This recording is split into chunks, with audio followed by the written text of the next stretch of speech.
It's Wednesday, April 17th, 2013. My name is R Crosby Lyles, and this is News from the Can.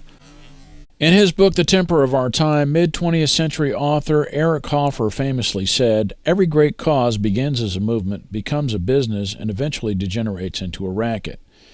This book was published in 1967, a great vantage point in time to observe the devolution of great causes around the world into rackets. In a recent installment of the Rachel Maddow Show, New York Magazine's Frank Rich referred to Rupert Murdoch's Wall Street Journal as a racket for featuring Karl Rove, since Rove had been benched on Fox News after the 2012 election debacle. Rich was countering a comment made by Bill Kristol of the Weekly Standard that used Eric Hoffer's famous quote to describe the Republican Party in disarray. Rich said, "I'm sure he's right, but he's being disingenuous, because the biggest racket, in my view, is the Murdoch racket." It may not be a surprise to many of you to hear a writer refer to someone like Rupert Murdoch, a veritable king of the tabloid business, as a racketeer, because many of you already see the news media, business, and politics as a racket. This has probably been a prevailing view since before the dawn of printed publication, and for good reason. Politics, publishing, revolution, war, etc. have often appeared to be one big racket. Before I go on, I would just like to say that, like everyone else, my thoughts and prayers are with the victims of the recent bombing in Boston on Monday, Patriots' Day. And I have a quick word to the terrorists. Fuck you, terrorists. Let me join the chorus of voices who have been saying for many years now that when you hurt innocent women and children, you also destroy any chance of my caring about your cause. Ever. Having said that, pay close attention to the following definition as you consider that our defense budget has recently been threatened with sequester. Bear in mind the recent saber-rattling of North Korea, along with the recent bombings here and abroad, when you think about the following question. What is a racket? As quoted from Wikipedia, a racket is a service that is fraudulently offered to solve a problem, such as for a problem that does not actually exist, will not be affected, or would not otherwise exist. Particularly, the potential problem may be caused by the same party that offers to solve it, although that fact may be concealed with the specific intent to engender continual patronage for this party. Okay, that is a racket. Now I wonder, what is a cult? It's got to be something similar, right?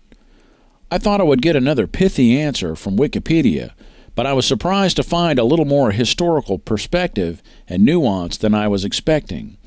By the third paragraph, I got this. Usage of the word has been controversial. One reason is that the word cult, as used in the pejorative sense, is considered a subjective term, used as an ad hominem attack against groups with simply differing doctrines or practices, and without a clear or consistent definition. And then, way down towards the bottom, it says this. Secular cult opponents, like those belonging to the anti-cult movement, tend to define a cult as a group that tends to manipulate, exploit, and control its members. Specific factors in cult behavior are said to include manipulative and authoritarian mind control over members, communal and totalistic organization, aggressive proselytizing, systematic programs of indoctrination, and perpetuation in middle-class communities. But before that, there is this. In his influential book, The Kingdom of the Cults, first published in the United States in 1965, Christian scholar Walter Martin defines Christian cults as groups that follow the personal interpretation of an individual rather than the understanding of the Bible accepted by mainstream Christianity. Now, I don't know about you, but this last sentence really speaks to my understanding of the popular conception of what a cult is. In my mind, it is a group of people who doggedly follow the doctrines of an organization or charismatic individual beyond the course of logic and reason. A group of people who are willing to work without the benefit of personal compensation for the benefit of the group. But the group usually has a leader, and that leader is usually clothed and fed a lot better than the others. So what it really sounds like is that a cult is just a pure form of a racket.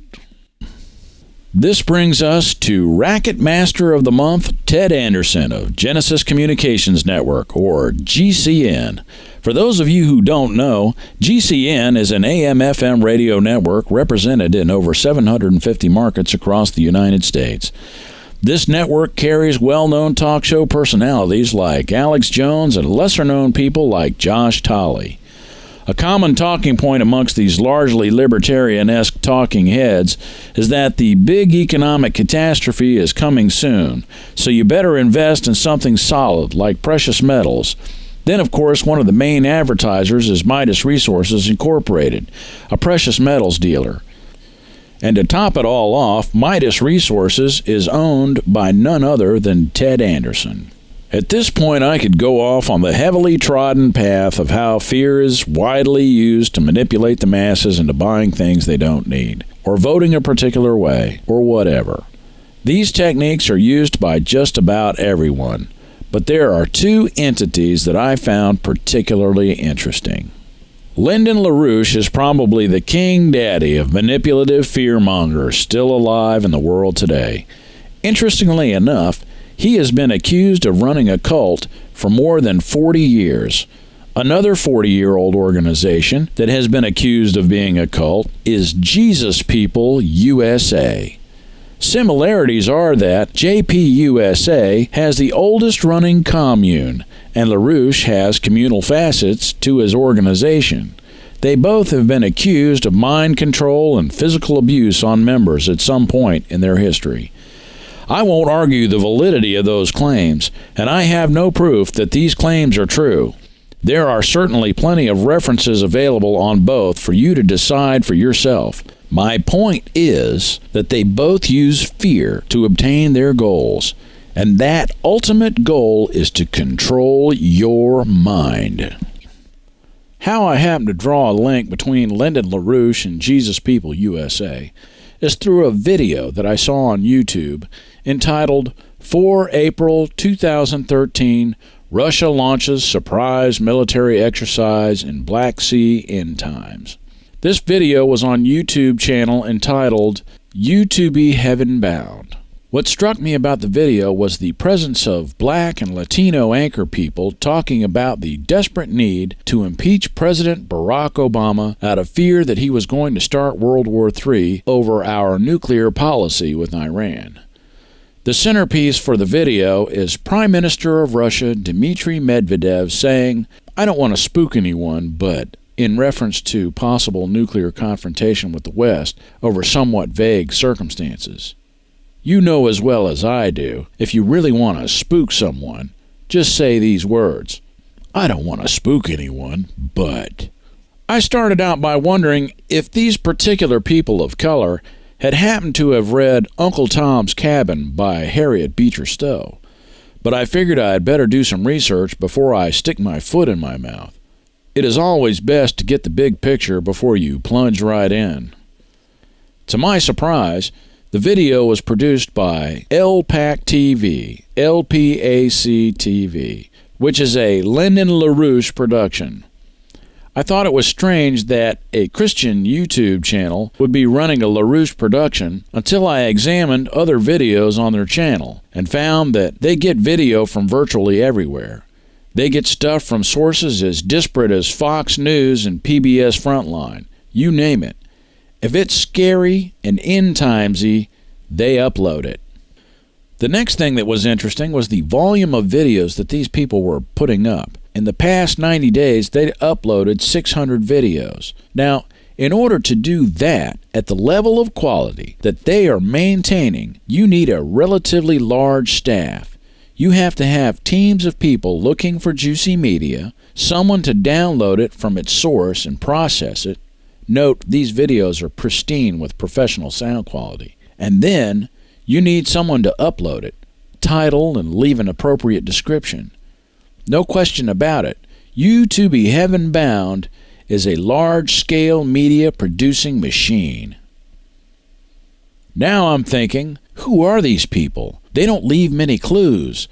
I had to do some digging. As near as I can tell, the owner of the U2B Heaven Bound YouTube channel is none other than Jesus People USA, or someone closely affiliated. Then I found it interesting that JPUSA is one of the oldest and largest Christian-based communes in the United States. They've been around for 40 years and have over 400 members, and like Lyndon Larouche, a former communist, they too have been accused of being a cult. By the way, JPUSA got the idea of forming a commune from the Bible. You see, the first Christians lived communally. They were communists. I'm not making that up. Read your Bible. Now, all of a sudden, I'm seeing this odd parallel between these two seemingly separate organizations. They both spin as much fear as they can. They're shadowy, secretive, and they exude a sense of immense power. Are they connected? I don't know. You tell me. U2B Heaven Bound certainly doesn't mind running Larouche video productions. Does that mean anything? I don't know. Here's what I do know. A cult is a racket in its purest form. It is designed to empower its leaders to the exclusion of most of its followers. It is a business. It is designed for someone to make money. It uses fear to control and manipulate its members. And I believe that the cult model is the prevailing business model in use in the world today.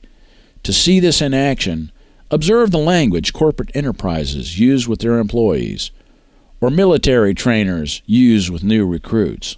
As far as the media is concerned, there is still the question of which came first, the chicken or the egg. Fear is entertaining, and if you are not entertaining, you won't be on the air very long. As long as we are run by fear, the media will use it to hook us in. I believe that cultism is a natural growth of the mass media doing what works to stay in business. It just happens. We hear the same messages repeated every day, and the neural pathways form. We are drawn towards the familiar and are creatures of habit, and this leaves us vulnerable to being programmed. But there is hope. To combat this threat of media cultism on America, I propose a simple solution, and that is to bring back equal time. We need a federal law that states that no media outlet can run political ideas unopposed for an appreciable length of time. Opposing viewpoints must be allowed in short enough intervals to interrupt the formation of neural pathways, the physiology at the root of modern brainwashing. Our bizarre bifurcation of the news in America between Fox on the right and MSNBC on the left must be brought to an end once and for all for the good of the Republic. In closing, let me just say that a little donation will help us continue to get the truth out there. Just go to richlyles.com and click the donate button. Every little bit helps. Well, that's about it for us this Wednesday, April 17th, 2013. My name is R Crosby Lyles, and this has been News from the Can. See ya.